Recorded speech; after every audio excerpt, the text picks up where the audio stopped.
जय गुरुदेव। कल से यानी कि 8 सितंबर से श्राद्ध लग रहे हैं। ये श्राद्ध 15 दिनों का एक विशेष समय है जिसमें हम अपने पूर्वजों को याद करते हैं, उनकी आत्मा की शांति के लिए तर्पण या दान पुण्य करते हैं। भारतीय संस्कृति में श्राद्ध केवल एक कर्म कांड ही नहीं है, बल्कि अपने पूर्वजों को स्मरण करने का एक माध्यम है। श्राद्ध का मतलब है श्रद्धा से किया गया कार्य। हमारे पूर्वजों ने हमें जीवन, संस्कार और पहचान दी है, उनके बिना हम कुछ भी नहीं। श्राद्ध उसी ऋण को चुकाने का प्रतीक है। बड़े बूढ़े शुरू से ही कहते आए हैं कि पितरों का आशीर्वाद जिस घर पर होता है वहां लक्ष्मी और सरस्वती दोनों का वास होता है। इस बात को बहुत ही सुंदर ढंग से परम पूज्य बाबा जय गुरुदेव जी महाराज ने एक कहानी के माध्यम से समझाया है। तो आइए सुनते हैं। स्वामी जी महाराज ने बतलाया कि एक गांव में एक बहुत ही समझदार और धनी व्यक्ति रहते थे। तो उनके 4 बेटे थे। जैसे जैसे उनकी उम्र ढलती गई तो एक दिन उन्होंने अपने बच्चों को अपने पास बुलाया और उनसे कहा कि मेरे प्यारे बेटों, अब मैं बूढ़ा हो चला हूं और मेरा अंतिम समय अब निकट है। मैंने अपना सारा धन तुम चारों में बराबर बराबर बांट दिया है, लेकिन एक शर्त है, जब मैं इस दुनिया से चला जाऊं तो तुम मेरा धन मेरे पास वापस पहुंचा देना। बेटों को अपने पिताजी की ये बात सुनकर बहुत ही आश्चर्य हुआ कि मरने के बाद पिताजी का धन उनके पास कैसे पहुंचाया जा सकेगा, पर उन्होंने कोई सवाल नहीं किया। बिना कोई सवाल किए उन्होंने उनकी आज्ञा मानी। कुछ समय बाद उस बूढ़े व्यक्ति का देहांत हो गया। अब बेटों के सामने सवाल यह था कि वे अपने पिताजी की इच्छा को कैसे पूरा करें। पहले बेटे ने सोचा कि पिताजी ने धन वापस पहुंचाने का कहा है, तो सबसे सुरक्षित तरीका तो यही है कि मैं इसे कहीं पर छुपा दूं। तो उसने वो सारा धन ले जाकर जमीन में एक गहरा गड्ढा खोदकर उसमें गाड़ दिया। उसे लगा कि उसने अपना कर्तव्य पूरा कर दिया है। दूसरे बेटे ने सोचा कि पिताजी ने हमेशा परोपकार को महत्व दिया था, तो मैं इस धन का उपयोग ऐसे कामों में करूंगा जो हमेशा लोगों के काम आए। उसने उस धन से कई कुएं, तालाब, धर्मशालाएं, मंदिर ये सब बनवाए ताकि लोग उनका उपयोग कर सकें। तीसरे बेटे ने सोचा कि धन को बढ़ाने से ही उसकी कीमत बढ़ती है, तो उसने वो सारा धन व्यापार में लगा दिया। दिन रात मेहनत करके उसने अपने पिता के दिए हुए उस धन को कई कई गुना बढ़ा दिया। अब बचा चौथा बेटा।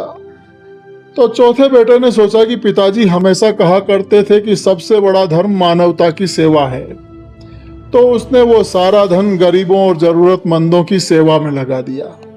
उसने भूखों को भोजन कराया, जिनके पास कपड़े नहीं थे उन्हें कपड़े दिए, बीमारों का इलाज करवाया। उसने एक एक पैसा गरीबों की भलाई में खर्च कर दिया। समय बीतता गया और चारों बेटे अपनी अपनी जिंदगी जीने लगे। तो जब उनका अंतिम समय आया तो धर्मराय उनके पास आए। धर्मराय ने उनसे उनके कर्मों का हिसाब लिया। सबसे पहले उन्होंने पहले बेटे से पूछा कि क्या तुमने अपने पिता का धन उन तक पहुंचाया? तो उसने बड़े ही गर्व से कहा कि हाँ, मैंने उनका सारा धन जमीन में गाड़ दिया था, तो वो धन उन तक पहुंच जाएगा। तो धर्मराय मुस्कुराए और फिर आगे बढ़ गए।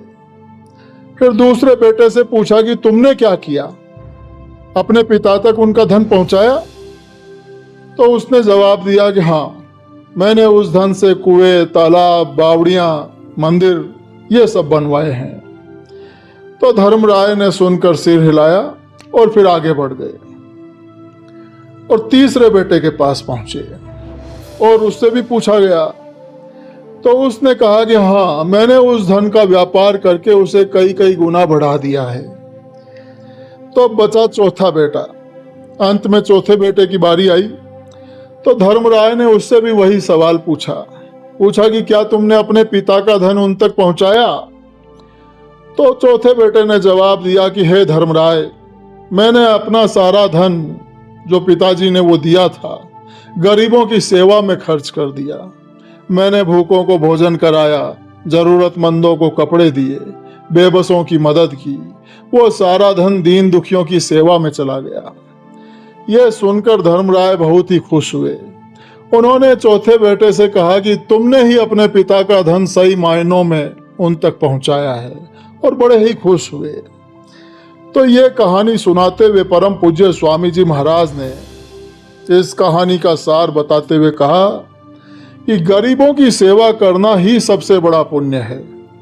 गरीबों की, दीन दुखियों की आत्मा जब तृप्त होती है तो उससे जो दुआ निकलती है वो जाने वाले की आत्मा को सुखी करती है। इसीलिए मरने के बाद श्राद्ध कर्म से दान पुण्य, गरीबों को भोजन आदि कराना, यह सब प्रथा हमारे यहाँ रखी गई। पर लोग इसके असली उद्देश्य को भूलकर अपनी नामवरी और लोक रीत में फंस गए। तो परम पूज्य स्वामी जी महाराज ने ये कहानी सुनाई। तो आजकल लोग श्राद्ध के नाम पर बड़े बड़े पंडाल सजाते हैं, रिश्तेदारों को दावत देते हैं, हजारों रुपया खर्च करते हैं। लेकिन जरा सोचिए, क्या ये जो खर्चा करते हैं ये वास्तव में उनके पितरों तक पहुंचता होगा, उनके पुरखों तक पहुंचता होगा? क्या उन पुरखों का आशीर्वाद इन बड़े बड़े भोजों से या इन दावतों से मिलेगा? सच्चाई यह है कि गरीबों को, अनाथों को भोजन कराने से, वस्त्र देने से या किसी पीड़ित की मदद करने से श्राद्ध का असली फल मिलता है। जब किसी भूखे की भूख मिटती है तो उसकी आत्मा से निकली दुआ वो पितरों को सुख पहुंचाती है, न कि ये बाहरी दुनियावी दिखावा, ये खर्चा। ऐसे ही एक पुरानी लोक कथा भी है। एक गरीब ब्राह्मण रोज श्राद्ध पर अपने पितरों को तर्पण करता था, लेकिन घर में उसके पर्याप्त अन्न भी नहीं था। सिवाय थोड़ा बहुत जो कुछ वो तर्पण करता था अपने पितरों को, तो घर में सिर्फ उतना ही अन्न था। तो एक दिन वो भूखा बैठा था, तभी एक भूखा कुत्ता उसके द्वार पर आ गया। ब्राह्मण ने जो थोड़ा बहुत वो अन्न रखा था वो उस कुत्ते को खिला दिया।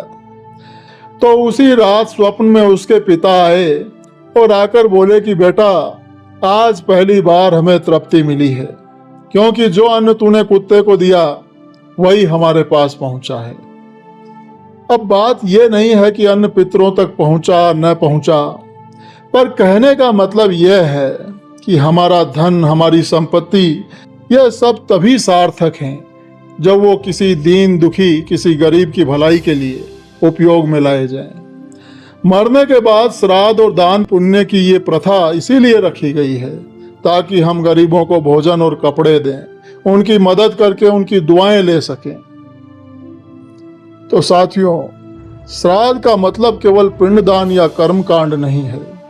श्राद्ध का मतलब ही है कि श्रद्धा से सेवा करना, अपने पूर्वजों की आत्मा की शांति के लिए दूसरों की मदद करना, दूसरों की सेवा करना, जो गरीब हैं, लाचार हैं, जरूरतमंद हैं। तो इस बार जब भी आप श्राद्ध करें तो याद रखिए, श्राद्ध वही है जिसमें हम किसी भूखे को भोजन कराएं, किसी दीन दुखी की पीड़ा दूर करें। यही परम पूज्य बाबा जय गुरुदेव जी महाराज का संदेश है, यही हमारे शास्त्रों का आदेश है, और यही हमारे पितरों की, पुरखों की वास्तविक तृप्ति का मार्ग है। धन्यवाद। जय गुरुदेव।